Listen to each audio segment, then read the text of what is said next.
we've all been in that situation where we have a friend and we keep seeing this person that we love dating people that we do not believe are up to their level. Yeah. And you do make the lists of what you want in somebody else. I've never made a list of what I have to offer. No, neither had I till someone told me about that. And it doesn't even occur to me that I would make a list about what I have to offer. Yeah. How does just making the list of what you have to offer change the way you view yourself? Mm-hmm. So there's two things. One is it might highlight gaps between what you think, what you want. But if you're not there, why would that person want you? So if you've got self-work to do, let's start with that. That's why I said I will speak to you really directly like I would to a client, which is like we need to start here if you want to get there. The other one is that the focus can be so outward and external that you actually are, not always aware of how much you have to offer. And that's why when, unfortunately, in this day and age, the sort of behaviors that I'm hearing about on the dating apps, you could succumb to those. But if you have a very strong idea of what you have to offer, you're more likely to say no to bad behavior, right? Yes, it's true. I just think about this from my own life, that in periods of my life where I was in distress or disassociated or in peak toxic Mel mode in the past, college and law school come to mind, I had no clue what I had to offer, which is why I kept finding myself engaged in toxic behavior patterns and with people that I was perpetuating them with. And so it makes a lot of sense that if you're not even aware of what your value is, how could you possibly attract something that's of a higher value? Or equal value. Or equal value. One of the things you speak about, Mel, is the fact that we love our friends and family and children and pets more than we, show that same care to ourselves.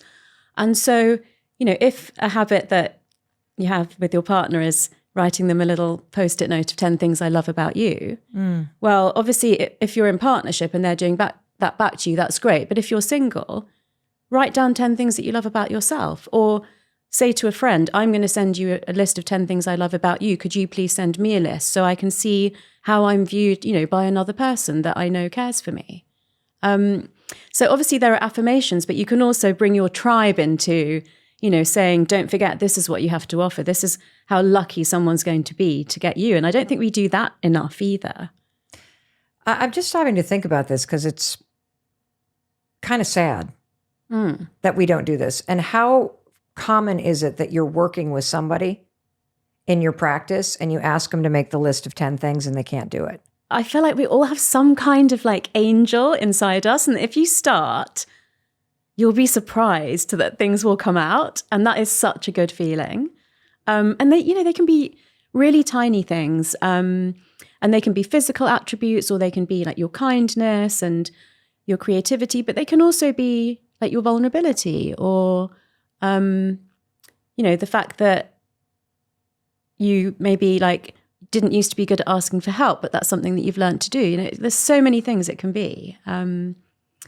So yeah, I would love to think that people would go and do it. And I would love to think that people would be pleasantly surprised. And if not, then reach out to your tribe, because I'm sure, you'll get inundated with things that people could say about you. So whether you're going to use manifesting to look for a job or look for a committed partnership, or to, I guess I shouldn't even say look for, whether you're going to use manifesting to land a job or to land funding or to fall in love and be in a committed partnership or to achieve a health goal. Step one is the self-awareness that comes from you doing the work to get very clear about what you want. And you gave us that beautiful meditation of going from your head to your heart to your gut and asking yourself if you really want this. And you say we should saturate ourselves in the self-awareness of it, right? By journaling and talking to a therapist or a coach or a friend that you trust about it. And then the second one was noticing yourself. Are you acting consistently? what is happening, what's appearing around you. The third one is take actions that are consistent with somebody who is landing their dream job or who is attracting a committed relationship or becoming a parent. And then the fourth is patience. Did I get it? The fourth is accountability. Accountability. Yeah. That's right. I don't want that one. That's why I forgot it. I want it to just happen like magic. So accountability meaning what? Accountability meaning that you don't give up, that you are still doing the consistent behaviors that you need to bring the thing that you want into your life. And that either, you find a way of doing that yourself with technology or your journaling or an external party, that they'll be asking you in a month's time, did you go on the number of dates that you said you would, or did you send your resume out, to as many places as you said you would? And in my work, I always say, if not, why not? If you didn't, there's a learning opportunity there. But if you did, great, what else can we do in the next month kind of thing? So the three mechanisms for neuroplasticity are myelination, synaptic connection, and neurogenesis. Now, myelination, people who do sort of repeated weight training will be quite familiar with that. Myelin is a fatty substance that coats some neural pathways, making them fast conducting pathways. And there's a reason that we have fast conducting pathways and slow conducting pathways. So for instance, if there was a fire on the table here between us and you put your hand into the fire, your reflex to physically snatch your hand out of the fire is a fast pathway for obvious reasons, so you don't burn. But your pain pathways are slow pathways, because if you became so incapacitated by the pain of the fire that you couldn't move, you wouldn't survive. Oh. And that works for many different types of pathways as well. So, but to make a pathway more efficient, we want it to be myelinated. So if we're working on a manifestation, obviously we want the pathways for the behavior that will lead us to that goal to be more efficient. So just basically repetitive practice leads to more myelination of pathways. Okay. So that's relatively easy to do.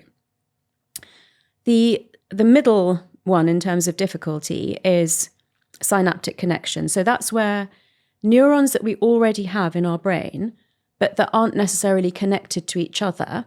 At the end of every neuron, there's a bulb called a synapse. And neurons communicate with each other because chemicals flow in the gap between those bulbs and form new pathways. So making new synaptic connections is a step up in terms of difficulty. My favorite analogy for this is learning a language. So I think when we talk about manifestation or other, psychological behaviors, it feels very intangible. But the process is exactly the same as learning a language. So you go from not being able to speak this language at all to picking up the basics, to becoming semi-fluent, to potentially becoming, completely fluent in a language. And everything that we have spoken about so far, it's exactly the same process in the brain. So the myelination is when you start listening and you pick up, the alphabet or a basic, very basic vocabulary like my name is. And then the synaptic connection is when you can say some sentences that's maybe enough for you to travel to that country on vacation and, at least make an effort. Yeah. And then the hardest one in the adult brain is neurogenesis. And that's because genesis means growth. So this is growth of baby nerve cells into fully formed nerve cells that then have to make synaptic connection with other nerve cells. And potentially those pathways get myelinated. So you can see how it's a building up process. Yeah. Yes. And you had said magnetic energy. Magnetic desire. Magnetic desire is one of the fastest ways to change the brain, or it's a required way. Talk to me about how that stimulates one of these processes happening. Yeah. Okay, let me put it like this. If you and I both wanted to learn Spanish. Yes. And you wanted to learn it because you were planning a vacation to Mexico. Mm-hmm. But I wanted to learn it because I had a Spanish boyfriend. Who do you think's likely to learn it more or better? You. Yeah. Magnetic desire. A real, deep reason for wanting to be able to speak that language. What I love about this example is that I now understand why manifestation works. Good. So magnetic desire, which you are helping us tap into by asking ourselves, by putting our hands on our head and our heart and our gut, what do I really want? You're tapping into the deep-seated magnetic desire behind any change that you want. With that, you are fueling the change in your brain to help you both see more opportunities around you and also to help you stay motivated to do the actions. So it's like training for your brain to be doing the work to make something happen in the future and to help you do it. All of that, and I would just add, even when you feel like giving up, even when it feels like it's not going to happen. That's the difference between someone that will manifest and someone that will continually take it this far but never actually manifest. Is there a trick that you teach people that are very negative or resigned or have a difficult background where they just have a very hard time believing things are going to work out? Is there something that you would suggest to somebody who's like, well, that's never going to work for me. I've tried that. That your resignation stands in your way of the patience? Yeah, I actually always struggled with that because I felt like it was such a privilege and a luxury to be manifesting in your life. The first time I was challenged on that, it was when I had my friend Chanel Haynes on season 1 of my podcast. She played Tina Turner in London's West End. I asked her the same question, and she said, manifestation isn't a luxury, it's an essential. And, she came from parts of New Orleans that people would be scared to go to, and she built herself up through manifestation to having the career that she had and being the oldest person that ever played Tina Turner in London. So I think finding success stories like that, there's another piece of science that says if you are trying to achieve something that you've never achieved before, find an example of a person that you resonate with who's achieved the thing that you're trying to achieve. So, anything from playing Tina Turner in the West End all the way down to where you were saying somebody who's got a lot of adversity, who's had difficulty in their life, breaking out of that. Like, there are examples of that in the world. Of course. And interestingly, because you've already mentioned this, the third part of that is changing your negative self-talk. How do you do that when that is part of the wiring in your brain? You cannot undo wiring that's already in the brain. Before we understood about neuroplasticity, say that once your brain was in adulthood and certain pathways were set up as they were, like things about low self-esteem or, things never working out for you, that it was impossible to change it because it's impossible to change your height once you've stopped growing, right? But we know that's not true in the brain anymore. So we know that there's an opportunity for rewiring, but it's not through undoing wiring that's already in the brain. It's through overwriting it, which means repeating a new thought or behavior so many times with such emotional intensity that it becomes a more energy efficient pathway for your brain than the one that you've had until now. How do you do that? So one of the ways of doing it is through positive affirmations. So it can't just be a random one that you make up. Okay. So the way that I help people to find their affirmation is if you have a recurring negative thought, it's not your thought that is wired into your neural pathways. It's the belief that underlies that thought. Can you give us an example? That's never going to happen for me. That's a classic one. Things like that don't happen to people like me. So, and the answer to this will be different for different people. It could be different for you and I and, anyone who's listening. But you need to, either through therapy or, by sitting down and really meditating on it, say, what is the evidence that things like this do not happen to people like me? And keep asking yourself that question until you come up with the answer.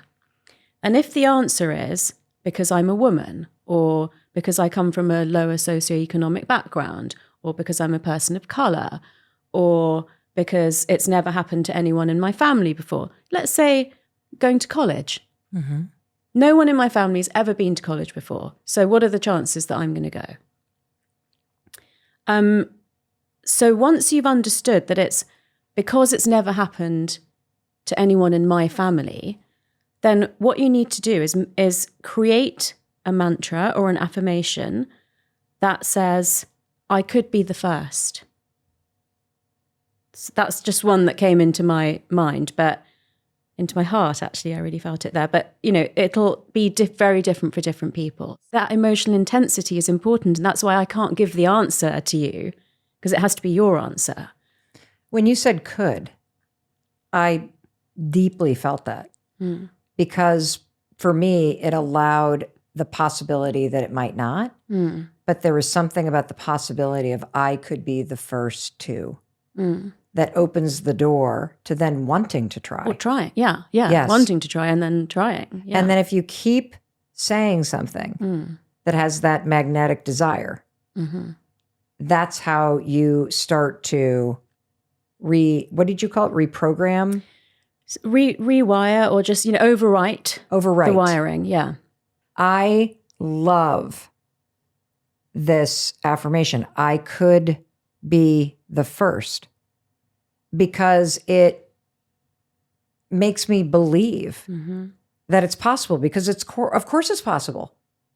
Of course it's possible. And I'll just share quickly, like I delayed starting this podcast for so long because I just felt like there were already so many out there. If I had had this affirmation, but I could be the first, or I could be successful, even though there's already all these podcasts. If I had had that, I probably would have started this sooner. So what do you do once you create this affirmation for yourself? And let's just run with this one. I could be, and then fill in the blank. What's the steps? I have one for you that just really came up in my mind that you could have had, which was I could create a unique niche. Because even though there were so many out there, I think your affirmation would have been, I could create something that's not out there yet. I think for a woman, you're just such an icon in this space. So anyway, regardless of what it is. I love that, because I also do think my husband right now is finishing a master's and working on his first book. And what he battles every day is, this has already been written. This has already been written. And so many of you listening have something that you want to do. And you're like, but there's already a bakery. Yeah. But there's so many real estate agents. Yeah. But there's YouTube. There's this, that if you start to take this one, I could do something unique. I could fill a gap. I could do something different. I love this. So what do we do once we have something that feels like, oh yeah, that's it. I could be. So remember, we based this on an underlying belief that, sort of to do with sort of lack of deservingness. Every time you have the thought that belief underlies, so I shouldn't bother applying for that job, or that's not going to happen for me, or that's already been done. Every time you have a thought like that, you replace it with your affirmation. And you just say it to yourself? You can say it in your head. You can say it out loud. You can write it out and have it on your bathroom mirror. The one time I remember it got I was glad I'd been practicing it, was someone openly verbally challenged me. And I actually burst into tears. But then I said, I think I can. Wow. That makes a lot of sense. And I want that for everybody. I want you listening to us to believe that you could be the first whatever, or that you could do whatever. And so I think it is really important that you tap into and find the right sentence that kind of has that door open for you when you say it. So for season 2 of my podcast, Reinvent Yourself with Dr. Tara, I've actually focused on the new science of ancient wisdom. Yes. So what's interesting to me about this one is that Buddhists have known forever, replace every negative thought with a positive thought. That is part of Buddhism. Now, fast forward tens of thousands, if not hundreds of thousands of years, neuroscience says you can overwrite a negative, thought or belief with a positive affirmation. I mean, hello. As long as you have magnetic desire attached to it. Yeah. And I think that's the piece that is really important here, that there is this charge in the feeling around it that is really important for you to do the work to figure out for yourself. Through manifesting, you're about to teach us how to rewire our brain and train it toward abundance.